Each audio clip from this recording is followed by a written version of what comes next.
We should just do it there. Okay, we begin our general overall chazara. So this is the plan. First of all, a few notes. Number one, the test says 87 to 90, and then 94 through 97. Not exactly accurate because we didn't learn 90. So it's 87, 88, 89. And then it goes to 94, and not 93. Right? 93 is not in this test, I don't think. Right? 94, 95, 96, 97. I don't know Right? chapters. I don't think 93 is on this test. I believe 93 is on the last test. Or 91, 92 in the last test. 93 is on this test. Sorry? He's good with that. He's good then, yeah.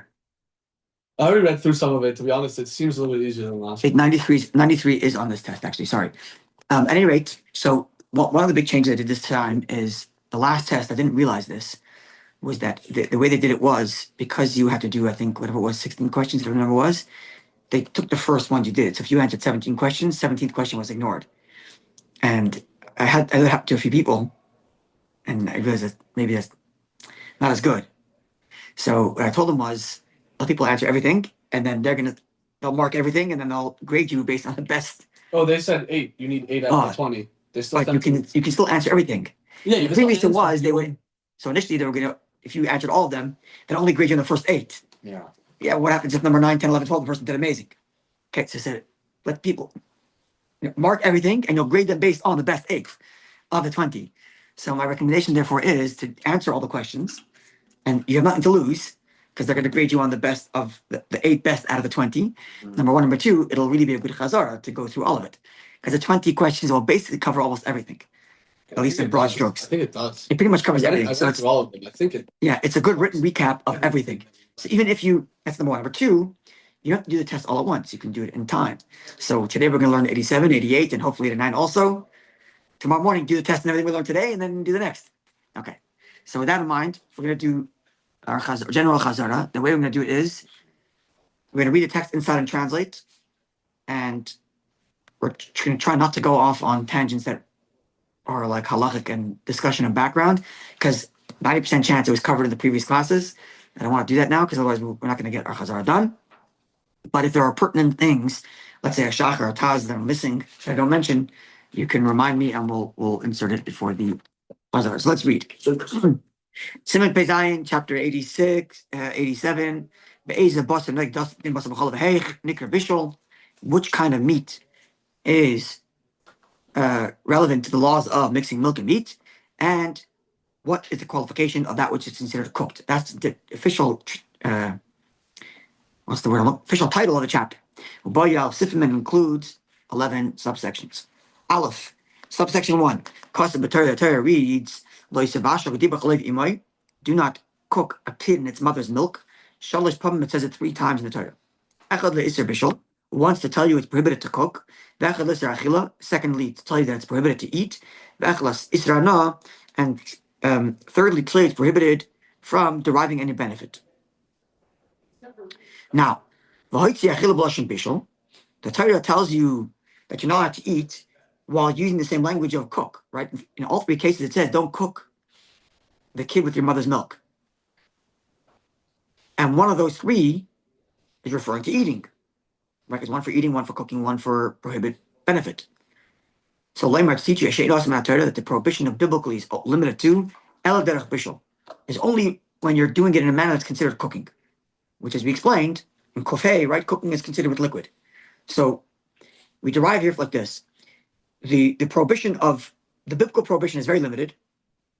So far, it's limited to mixing milk and meat when it's cooked together.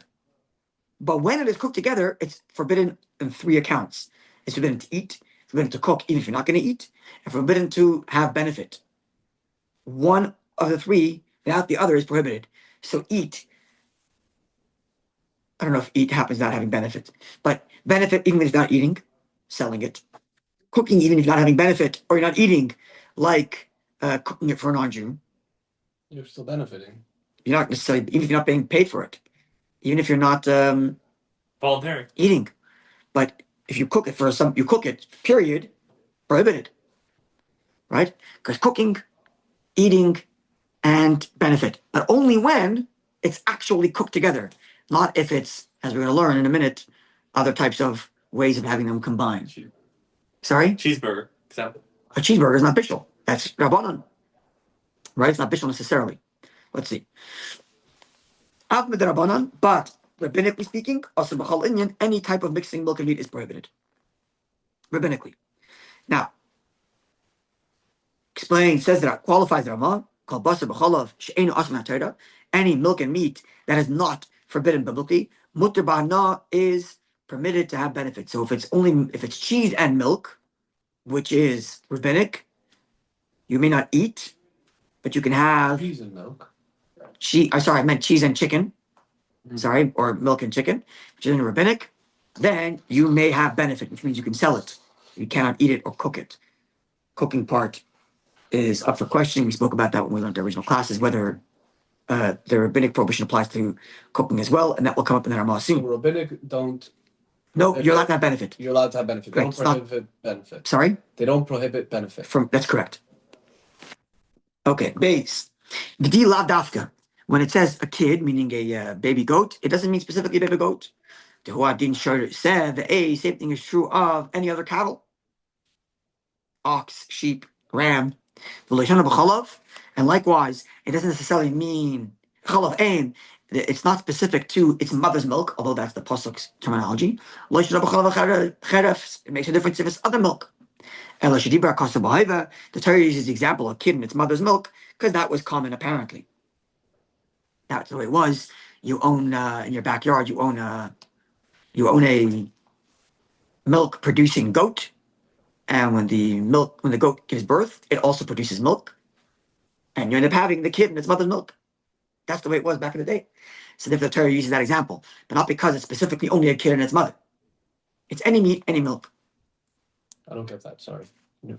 When the Torah uses the term, "Don't cook a kid and its mother's milk," don't cook a baby goat and its mother's milk, it doesn't mean specifically a baby goat and its mother's milk. It's any meat and milk. Oh, okay. So why use the term kid and its mother's milk? It's an expression. Torah uses the common language.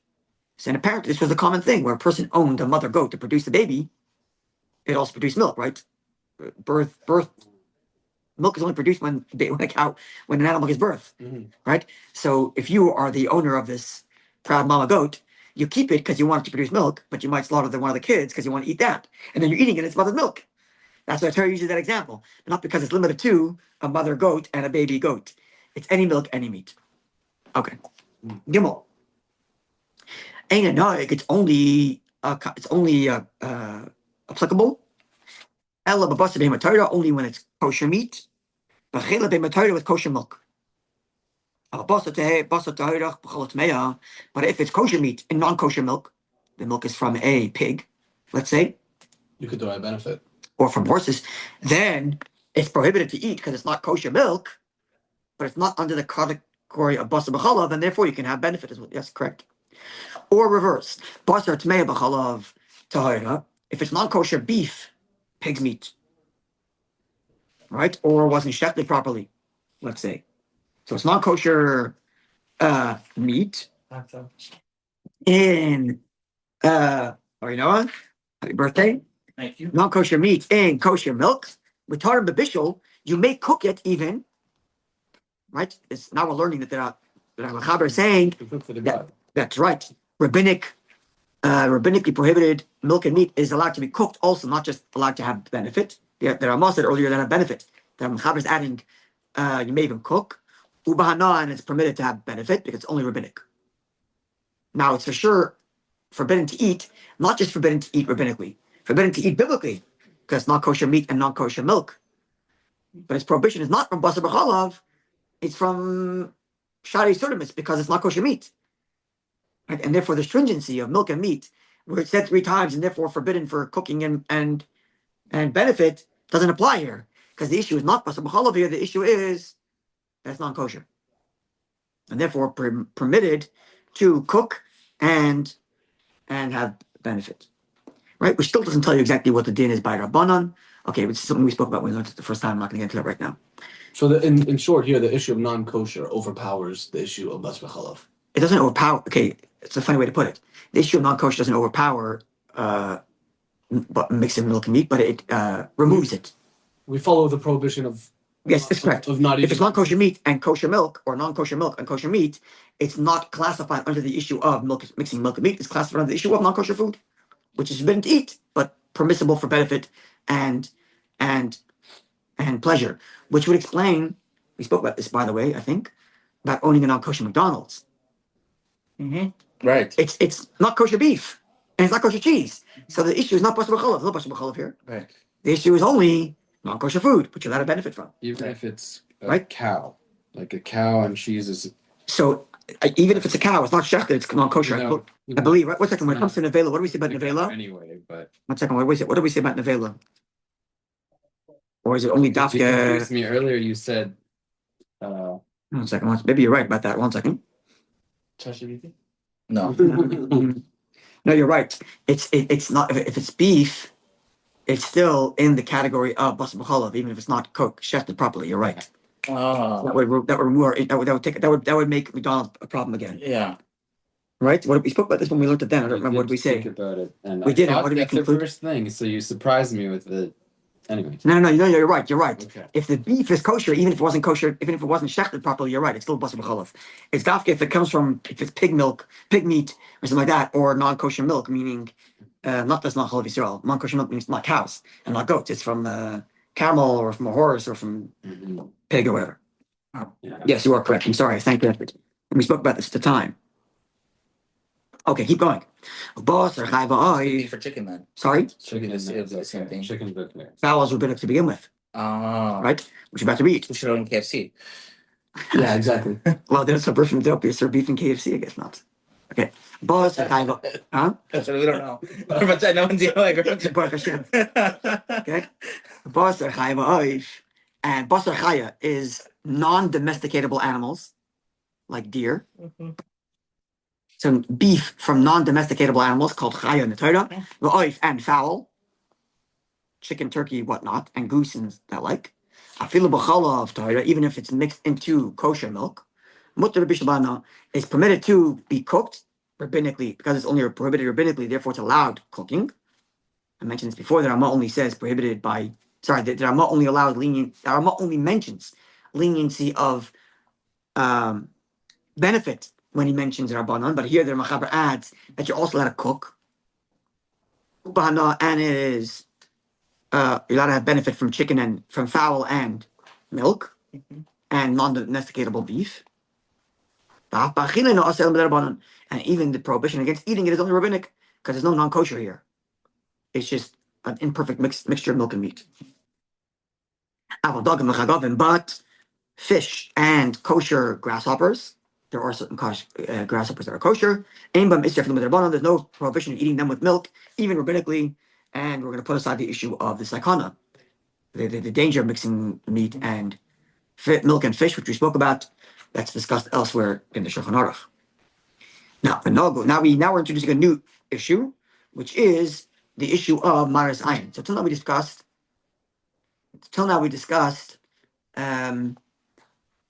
biblical, which is limited to A, kosher beef and kosher milk. That's A.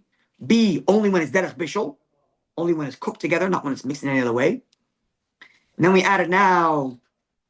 That's one level biblical. Then level 2 is biblical, but not basar b'chalav, where it's non-kosher meat with milk or non-kosher milk with meat, where it's biblically prohibited, but not under the rubric of basar b'chalav. It's under the rubric of non-kosher meat or milk. And number 3 we said is rabbinic stuff, which is basically anything that looks like meat is non-kosher with milk, and anything that looks like meat and mixed in any way, whether it was cooked together or not cooked together, it's still rabbinically prohibited. Right. It was grilled together or any other mixture, even if it wasn't cooked. Now we're adding a third element, which is the maris ayin element. Maris ayin is it looks like it's non-kosher, right? And there we had this whole question, which is if you go back to your notes, Kosher, it looks like it's basar b'chalav. it looks like it's basar b'chalav. Yes, correct. Sorry, thank you.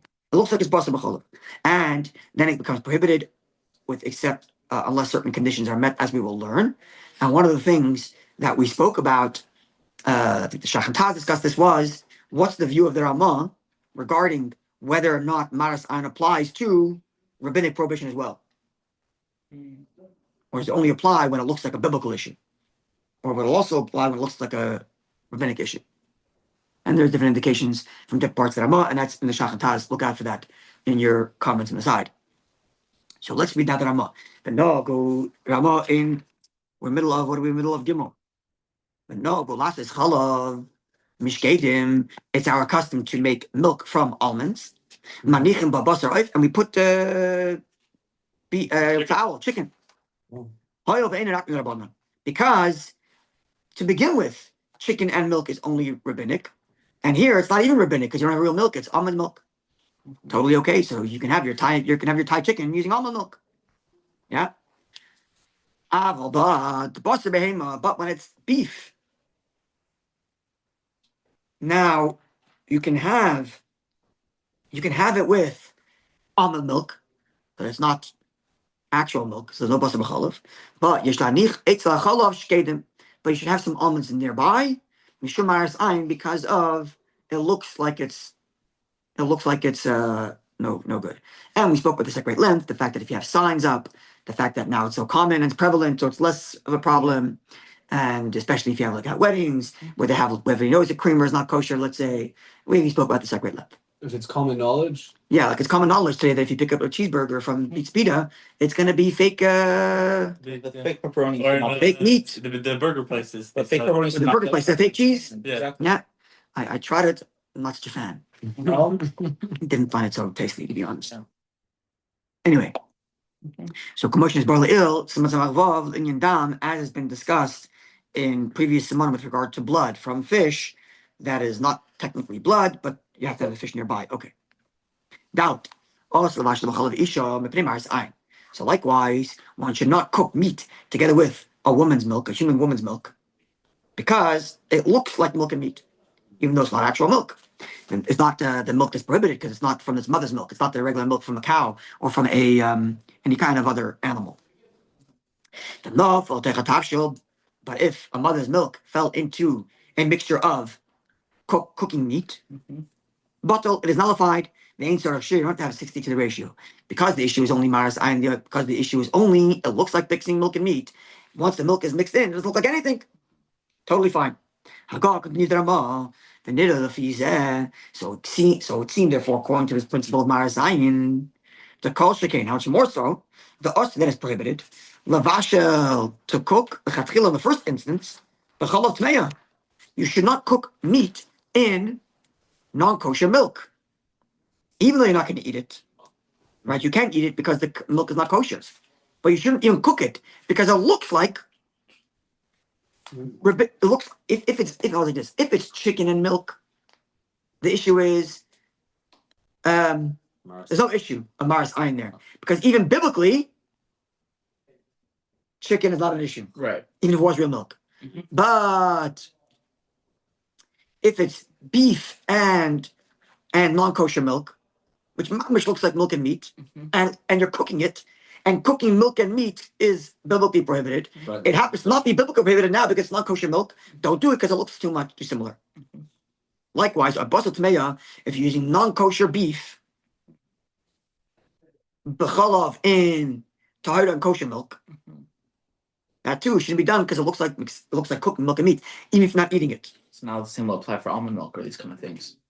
Based on the fact of almond milk, he's deriving this. Based on the prohibition of having meat with almond milk, Yeah. he's saying the same thing would apply to non-kosher beef and kosher milk, or non-kosher milk with kosher beef.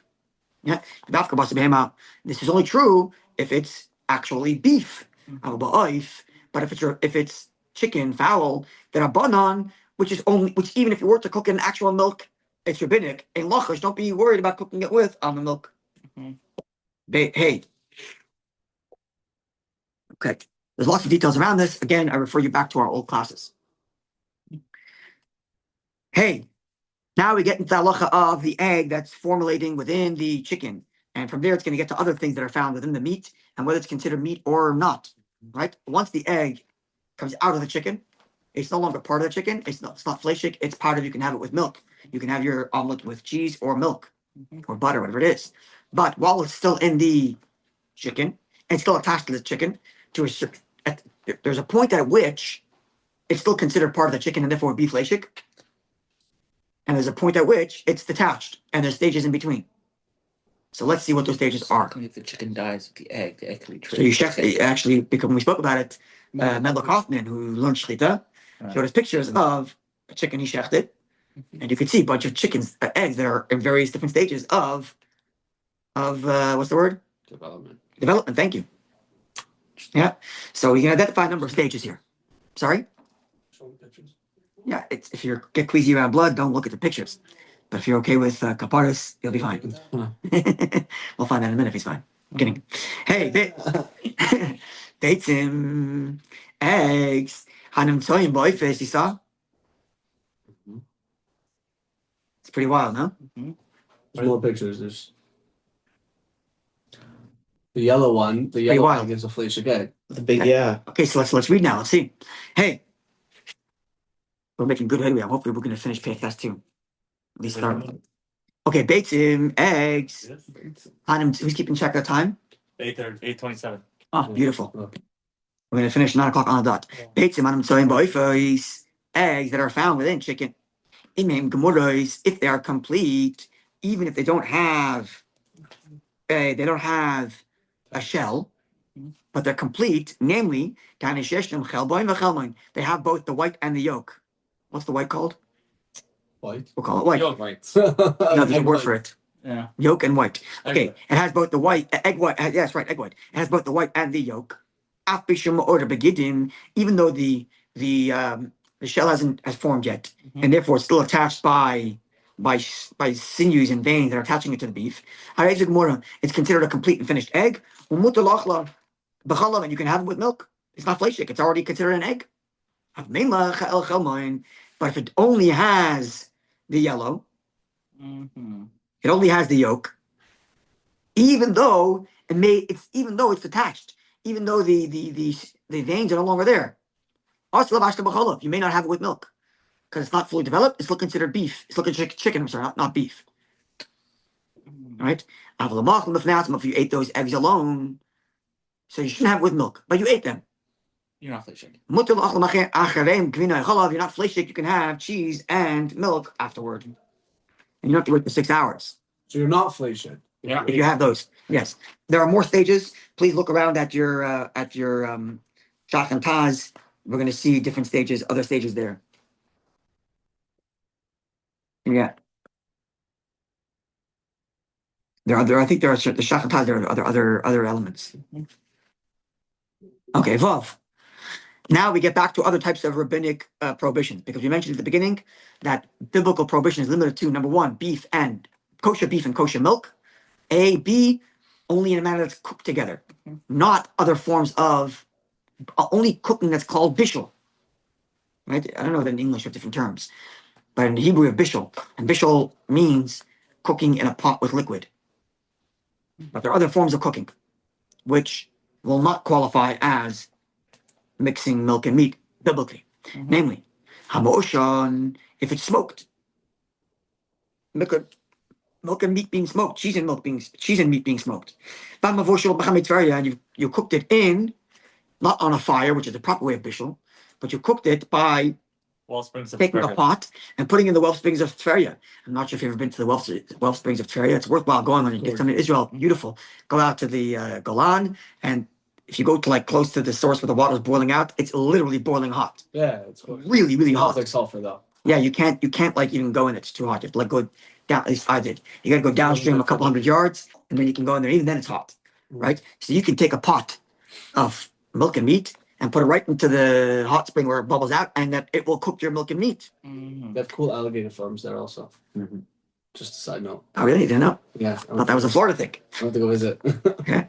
Okay. Ain't like it a love. You don't get lashes for it. Don't get lashes means it's not biblical. It's rabbinic. Likewise, if you cooked meat in milk water, not milk, but milk water, we're going to learn soon that when you produce cheese, there are different stages. When you produce the cheese, the process is called curling, and the cheese coagulates and it leaves behind liquid. The The whey. But there are two stages, as we'll see, in what was left behind. There's one stage that's left behind, which is going to have a little bit of milk still in it, That's still going to be milchik, as we'll learn in a moment. But then, after that is boiled, what's left behind is literally a clear liquid. Mm-hmm. So it came from milk, but it's not milk. It's got nothing left. All the milk has been removed from it. It's liquid. It's clear. That is not biblically prohibited to mix with meat. It's not milk. And likewise, oy b'chalav mesa, if you took milk out of a dead animal, oy b'chalav zachar, or milk from a male animal, oy shebishal dam b'chalav, or if you cooked blood in full proper milk, blood is not considered beef as far as this is concerned. Putter, it is, you are exempt from lashes. Exempt means prohibited. Mm-hmm. If it was permitted, it would say mutter. If it ever says putter, it means you're exempt from lashes, but it's still forbidden, which would mean it's rabbinically forbidden. Because if it was biblically forbidden, it would say chayav, you're liable for lashes. Mm-hmm. Right? Name like it, and if we don't receive lashes for it, you don't get lashes for having violated the mixture of milk and meat. But in the case of blood, you might get lashes for having eaten blood. Might be liable for lashes, I should say. Okay. Continues now the Ramah. Chalav zachar, male, human milk. Someone said if it's a thing where male can lactate. Sorry, it's a thing. Male can lactate. So chalav zachar, male, human male milk, like mikra chalav klal. That's not considered milk at all, not even rabbinically. And likewise, v'im nafal, and if a little bit of male, human male milk fell the Torah Kadesh Basal into a pot of beef, it's not a problem. So long as it's not Marasayan, as long as it doesn't look like it. Which means you don't have to have 60 to the ratio. Just as long as the milk is no longer identifiable, it's fine. Aval chalav mesa, but milk that comes out of a dead animal, umei chalav, and this liquid that's left behind after the cheese has been made, so it's clear liquid from the milk, clear water that's left behind after the milk has become cheese, after the cheese is coagulated, assortum are prohibited rabbinically. Hamaychel, this food, this fleishik food that has the milk in it, right? So the only one that's completely exempt, human male milk is bumped down to maris ayin only, but milk from a dead animal and milk from a male animal or the water milk is bumped down to rabbinic, not biblical, but not bumped all the way down to maris ayin. Right? In other words, what you should be doing here is make 3 categories: biblical, rabbinic, and maris ayin, and then categorize every single thing in one of those 3 categories. Mm-hmm. And I think a few questions on the test will be answered if you can do that.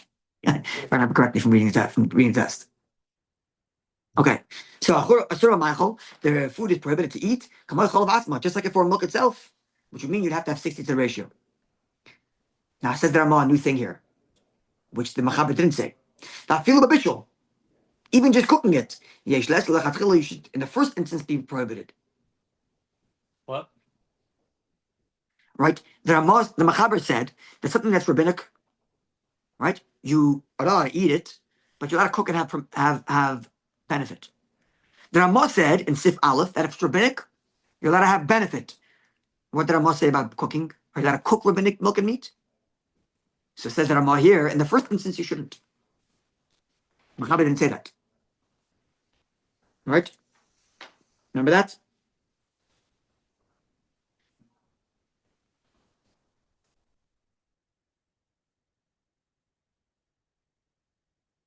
Yeah. Okay, so you'll see there's some Tazes on this as well. There's a Taz and I think a Shach as well on this. Okay, there's those that say, considering that there's a prohibition against cooking milk and meat, and considering that we just finished saying that you stay away from cooking milk and meat, even if the prohibition is rabbinic, biblically would be completely prohibited.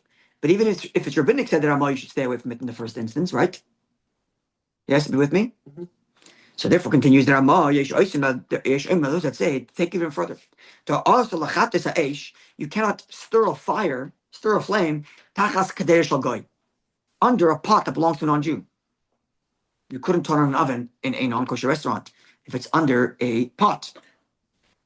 Even if what's cooking in there is completely parav. Why is that? Because this pot sometimes is used for milk and sometimes used for meat. So now, And if when I turn on the flame under this pot, I'm now cooking the milk and meat that's absorbed in the pot. But if I turn on the flame, nothing's there, and the goy puts the pot on, there's no much. And I didn't do the cooking. Mhm. Right? Okay. Continues oikos. Further has been stated, further stringencies. The aim out of mayim sheidichu klibasar. One should not mix water that was used to clean out meat pots, assuming that the water has some residue of meat. And you shouldn't mix that in mayim sheidichu kli chalav. You shouldn't you mix that with water that was used to clean out milk, which has now a mixture of milk and meat. And now you take the mixed water that was used to clean your fleshik dishes and water that was used to clean your milchik dishes. You mix them together. So far, no problem, because you can cook them and not eating them. And you're not having any benefit. But now you want to put it in front of your dog or your cat to drink. So the litin lefnei you shouldn't put it in front of the animal. Because it's prohibited to have benefit from milk and meat. And this water is from milk and meat, because it has some residue from meat, having cleaned the fleshik dishes. It has some residue from milk, having cooked the milchik dishes, mix them together in front of your cat, you're now having benefit from milk and meat. So stay away from that as well. He's adding a bunch of stringencies, and in the end he's going to say, relax, it's just a stringency. But nonetheless, these are the stringencies that he says. So stringency 1 was not to stir the flame under a pot that belongs to a non-Jew, because it has milk and meat in the absorption. Stringency number 2 is don't mix water that you use to clean fleshik dishes and water that you use to clean milchik dishes that have a little residue of both of them. Put them together in front of your cat or your dog or your cows. It's not like today we can just turn the faucet on and get fresh water. Water is a precious commodity in some places in the world. Right? Fast forward 50 years, it's going to be a precious commodity everywhere. Kidding. Or maybe not kidding. Right? I don't know. What? No, it's just technology is just going to change. So you'll either get like pure salt water to like fresh water in a chicken. Go buy a I lake know the up in air. Canada. Yeah, You'll exactly. be a millionaire selling water singers. Or your grandkids might be. Anyway, but I actually think there are laws, by the way. There are laws, by the way, about water being, even if you own the land, it might belong to the government. It might not even help to buy the lakes. Anyway, because they're thinking 100 years ahead. Mm-hmm. At any rate, Costco further stated more prohibitions. The U.S. has the law. Sorry? The U.S. has a clear law About not owning water. about repossessing any resource that's on your There you go. So Costco further stated further stringencies that cliche oisen by mayim lit l'chafifas harosh, a vessel that is used to boil water that they use to clean out hair, that they used to clean out the hair. Right? Because what they would do is they would mix water with ashes, cook it up, and then that water and ash would be like the cleaning solution to wash one's hair or one's head. So don't use that pot. Why? Because because they would put ashes into that mixture with water that would turn into a cleaning solution, and that ashes came from shalakira, that came from their ovens. And because you're buying this product, this cleaning solution from a non-Jew, or the pot comes from a non-Jew, and these pots, these ovens are used for both milk and meat splashes over, mixes into the ashes. So now you have ashes, it's mixture of milk and meat, and now that mixture of milk and meat is cooked in this pot, and now you're using this pot. You could see why this is very far off stringency. It's not it's burnt out, whatever, but it's still stringency. Therefore, continues the Rama, once you stay away from using the pots that are attached to ovens that are in like warming houses. Think of like those cabins you go to when you come down from the ski hill, and there's a shared fireplace. So in the old day, every lobby of every hotel, anywhere of anything, had those ovens, and that's how people warmed up, and that's how they cooked their food. So you put your pot on it, great, to cook your food. But there's also like these little attached kettles where you can pour water to boil. Says the Rama, don't use those kettles that are attached to this oven to boil, because people who are coming there to use their pots have milk and meat, and the milk and meat splashes in there. Right? Because there are times when sometimes milk and meat fall in there from the pots that have been cooked in that oven. Continues the Rama. Over the event, post factum, don't worry about all the above.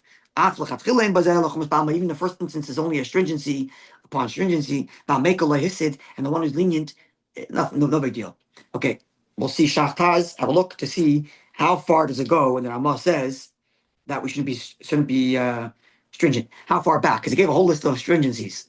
Does it also include the stringency that he said at the beginning, not to store the pot under the non-Jewish pots? Does it also include the stringency that he said,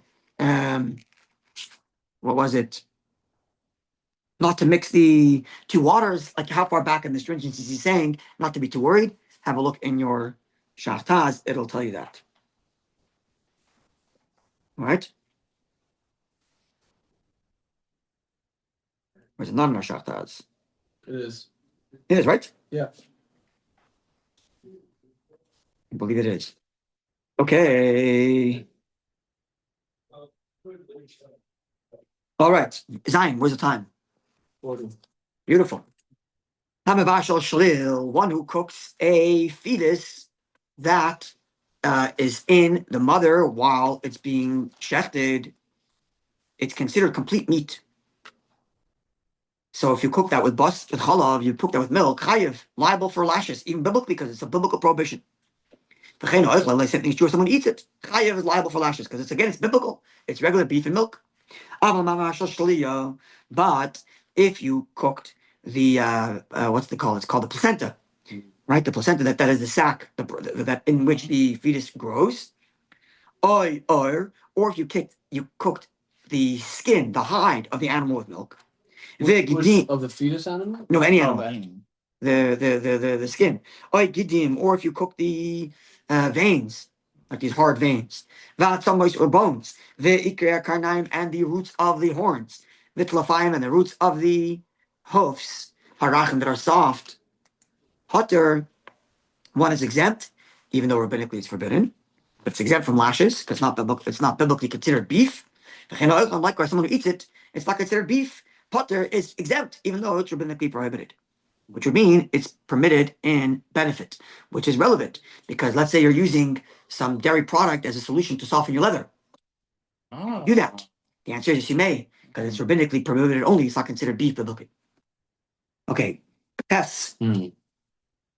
Oh, Sorry? yes, good question. I don't know. I have no idea if they're using milk solutions for that, but let's just say they did. I don't know. I made that up. Oh. There are those that say the nisyoive dechalba.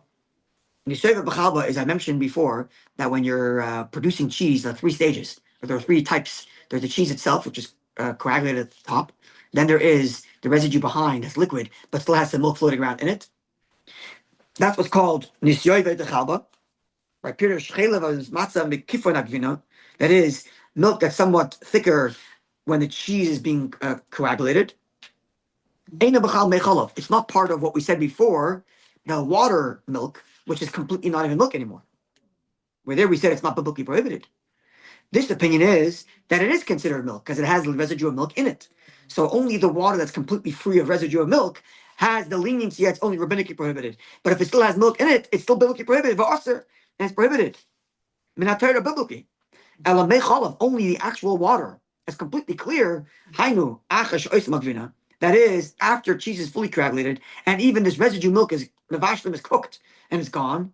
The residue milk is gone.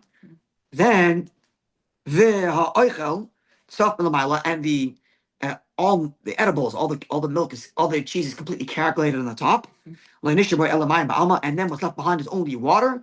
That's what's called water milk. That's completely lenient and only rabbinically prohibited. Yes. Now we get into law of producing cheese.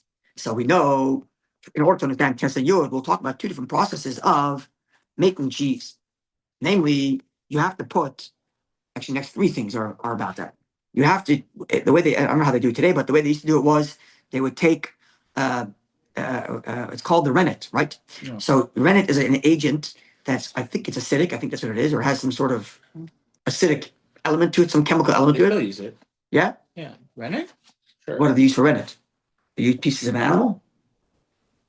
Saying it's still the process. Maybe not. Right, but I don't think Like, they use a different rennet nowadays. I don't think they use it. I don't know. I'm not going to speak about It's it. an enzyme. Sorry?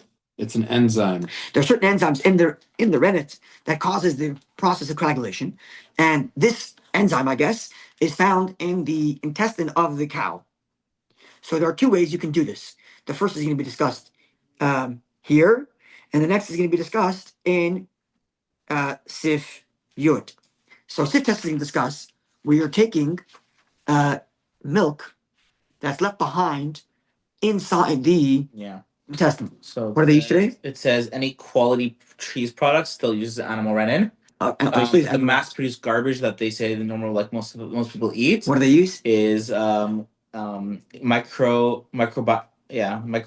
vegetables I see. or fermented products of coagulated milk. Basically, so if you want to keep the OG and pay a few extra bucks because you're Hatzi Stazzi and you're So And you only it's drink- just saying, especially in Europe, and you only everything, drink frappes. everything in Europe is all from the original process, and all if you the drink one at 2 in the afternoon and you have coffees that are only this much, Mhm. you also have to have cheese that's only made Yeah. from milk beef rennet. Gotcha.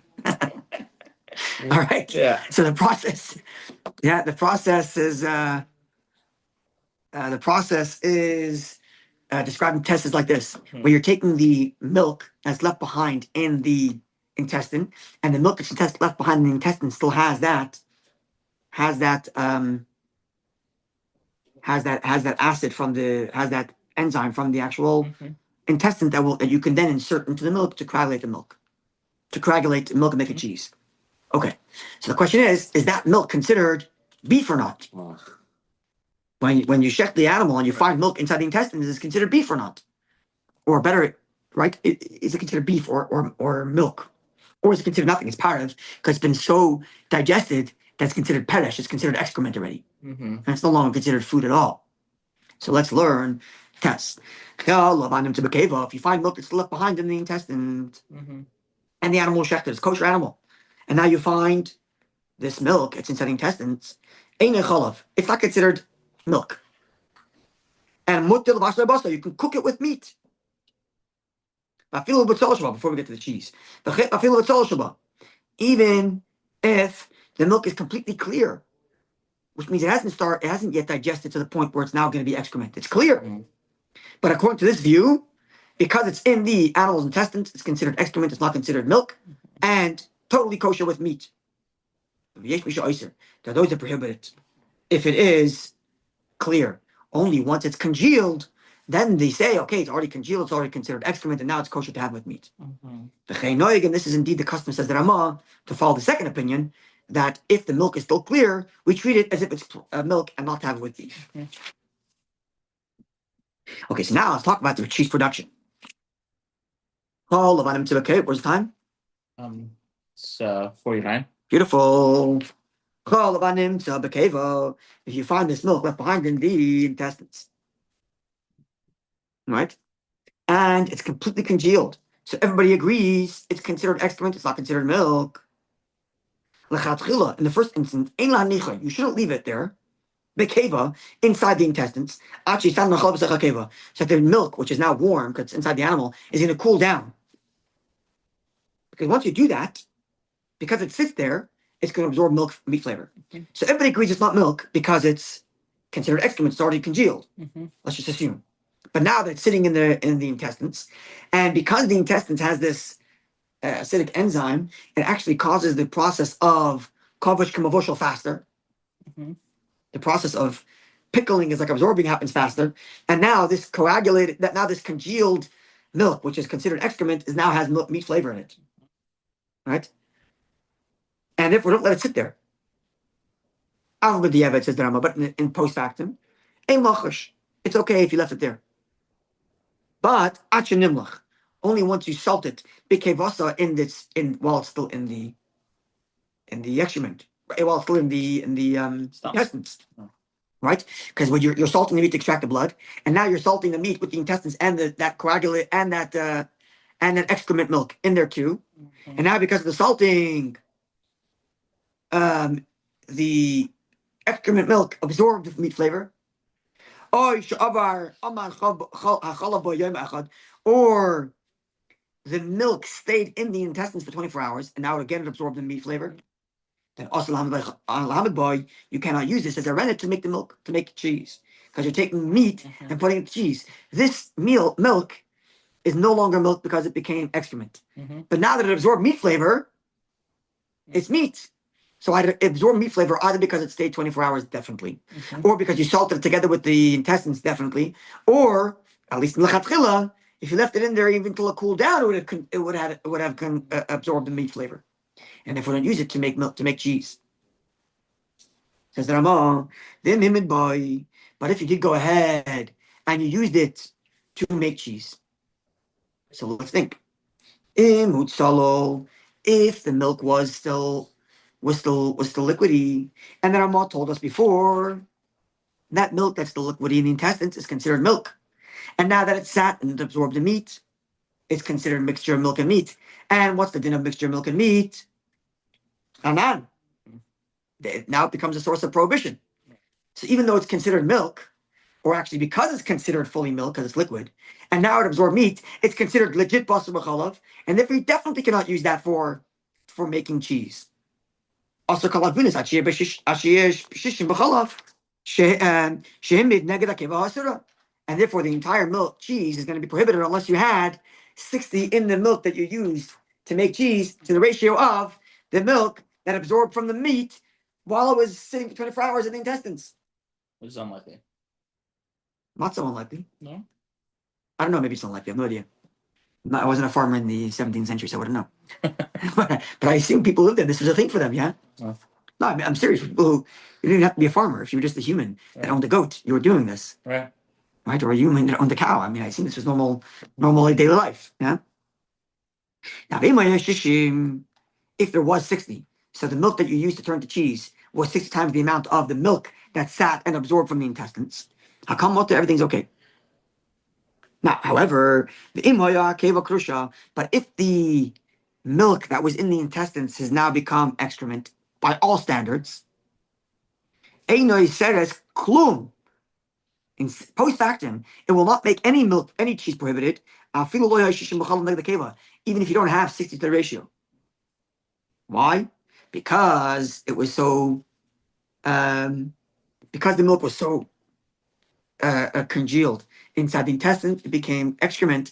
So even if it absorbed meat, it's not basar b'chalav really. It's excrement. It's not even proper food, and thus, you shouldn't use it to make cheese. But if you did, you don't need 60 to the ratio. And we'll see you soon. Yeah.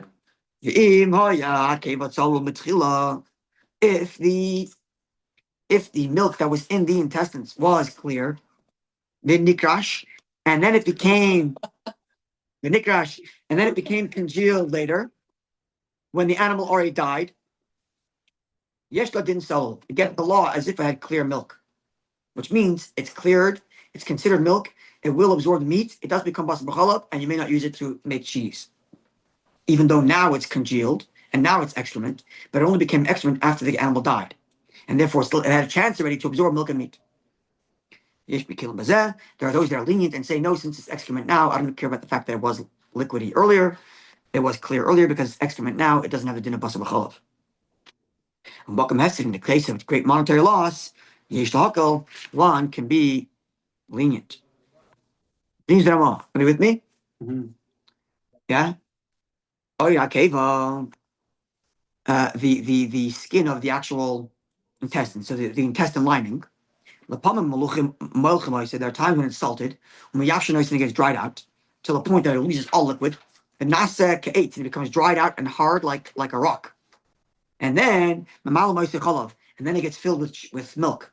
Mutter, you can drink out of that because it's completely dried out, and no absorption is going to happen between that dried out intestines and the milk.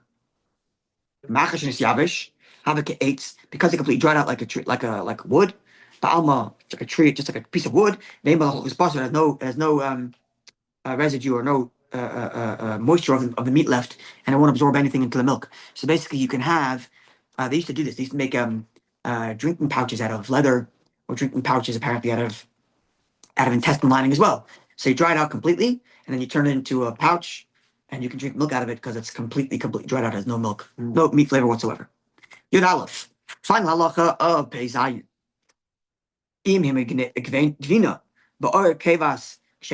If you produce cheese and you use as your rennet actual intestine lining from a kosher animal, if the cheese is tasted by a non-Jew and they taste a little bit of flavor of meat in it, sort of prohibited. Bimlav. But if the non-Jew tastes it and he says that there's no meat flavor in it, muteres, that cheese is prohibited because it's according to the Shulchan Aruch, right? The Machabers of the opinion that you can rely on a guy, but the Ramah says you can't rely on a guy. You have to have 60 to the ratio, right? Remember that? All right. Aval but this we looked at inside the ches.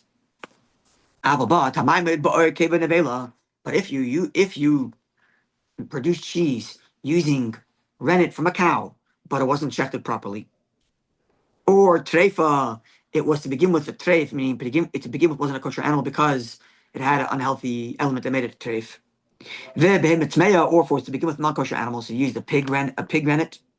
Also, it's prohibited b'chol, even the tiniest amount, even if the ratio is 1,000 to 1. It's still prohibited. Why? Because it means that something that in itself is prohibited. So it's in the vela, the meat wasn't shechted properly, it's a treifa, it's not kosher animal. So long as the food to begin with was not kosher, and it becomes the thing to establish the kosher, I feel like bottle. It won't become nullified even to 1,000. What do you mean it becomes the thing? Because over here the rennet establishes the milk. Oh, okay. So anything that's a dover maimed, anything that establishes the other thing, Has to be kosher. if it's kosher and it's a milk and meat question, then you could use 60 to the ratio, right? But if the thing is not kosher, doesn't matter how much ratio, always prohibited. This is what we're going to learn in the laws of Tarufis. Follow? Yeah? We're going back to Tarus? Yes. Actually, with this test, we will finish completely Bas B'chalav. And from now forward, it's going to be Tarufis and Malicha after that. Okay. And this is only true if the only thing that serves to produce the cheese was the non-kosher rennet. Then no nullification even by 1,000 to the ratio. But if you had both kosher and non-kosher rennet, so the establishment of the cheese was done by a combination of both kosher and non-kosher, then it goes into the principle of both of the things act as an agent. It's not exclusively the non-kosher that is the agent of the cheese production. Then then it's prohibited, then it's permitted in because you should make the usher if you have 60 times the ratio of the non-kosher rennet, because this stringency, that non-kosher that serves as an agent of creation, is never nullified even by 1,000. It's only if the non-kosher is the exclusive agent of the production. But if the agent of production is both combination of kosher and non-kosher, then as long as you have 60 to the ratio of the non-kosher, it is okay. But again, this is going to come much more when we get to Hilchos Ta'aruvos. Very good. So I think I'm hoping I have to look at this calendar again and considering Purim. We might just keep on doing this every night that I'm available. I'm going to post it and we'll do it, and hopefully we'll get to finish everything before the end of next week. But if we go at this speed, we finish Pei Zayin today. Tomorrow we can do Peites. Then we go skip to Tzadik Gimel, and we hopefully move through it quickly. Okay, have a good evening, everybody. What do you say about the Maimon again? What do you think about Maimed? If it's a non-kosher, Non-kosher Maimed, never bottle. If it's a combination of kosher and non-kosher, okay. then that stringency that's in the bottle, Afil Ba'elef, is off, as long as you have 60 against the kosher. Okay, if you look at the commentaries on the side, you'll probably see that it has to be dafka, that one needs the other. That without the other one, it wouldn't work. I think that's going to be mentioned there. Okay, wonderful evening, everybody. Do we have an